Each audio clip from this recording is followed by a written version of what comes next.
50. Pakcik tengok ke apa? Tadi lagi nampak duk tengok. Pakcik tengok dah ni. Ada ni telefon ni. Aha. Berceretek ni. Telefon kan ni? Ini telefon. Oh, tak biasa tengok pakcik kalau telefon gini.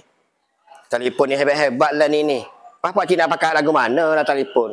Banyak dah ni. Kalau pakcik lah, kalau nak pakai hak model terbaru lah ni V50. V50? V50 hak model terbaru Vivo lah. Boleh pakai ke pakcik? Boleh. Boleh, pakcik dah tua boleh pakai? Boleh, tak ada masalah. Kalau untuk orang tua, kalau lagi muda. Sebab dia untuk V50 ni sebab dia senang. Jatuh pun tak pecah. Masuk air pun tak rosak. Senang. Gitu. Jadi V50 lah? V50 hak comel. Pakcik nak tengok juga ada ni. Ada contoh, ada sampel dia. Contoh dia sampel ada sini. So, Ziz Portrait.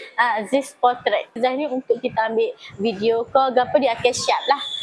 Macam mana kamera? Macam mana kamera dia. V50 ni memang hebat lah. Dia punya ada segi spek dia apa kan. Sebab Cik suka ambil gambar ke apa memang comel lah. Walaupun kita tak comel, dia jadi comel juga gambar. Dia jadi comel juga.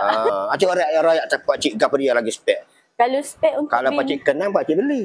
Boleh. Kalau spek untuk V50 ni dia dari segi RAM dia besar lah. RAM 24GB RAM. Storage dia ada dua version. Dia ada 25GB dengan 512. Ada dua. Kalau cik suka gambar ko macam banyak dalam untuk ni lah dalam telefon ambil hot 512 dia besar. Dia ada pasal AI gapo lah.